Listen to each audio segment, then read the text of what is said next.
Buongiorno da Rosolina, anzi da Rosolina Mare. Siamo davanti ai Bagni del Moro e stiamo assistendo al corso per bagnini. Chiediamo ai responsabili di questo corso un po' di modalità e come si prospetterà questa stagione estiva.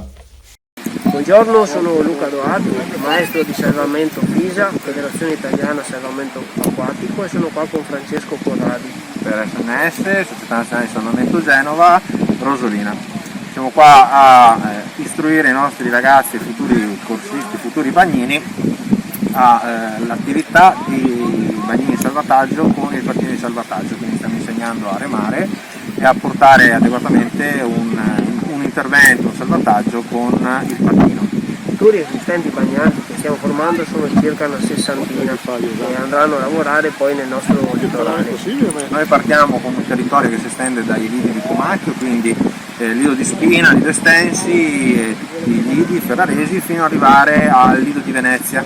Entrambe le aziende per quali lavoriamo, sia io che Luca, appunto coprono tutta questa parte di litorale.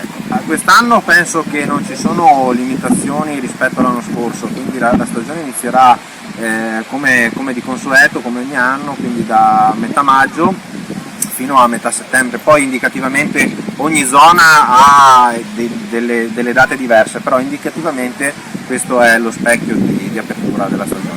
Quest'anno abbiamo avuto un corso molto nutrito, molti ragazzi, molto interesse verso quella che è l'attività sociale di bagnino di salvataggio, e speriamo che negli anni questa cosa si mantenga per entrambe le federazioni. Nel corso degli anni abbiamo visto che c'è sempre più interessamento per questo lavoro da parte delle ragazze, che dimostrano di essere molto capaci anche. 70% credo e un 30% ragazzi. Abbiamo anche 3 istruttrici, appunto donna e ragazze, che si aiutano e ci affiancano nei corsi, quindi negli anni proprio sta maturando anche nel sesso femminile la propensione all'attività di bagnino di salvataggio.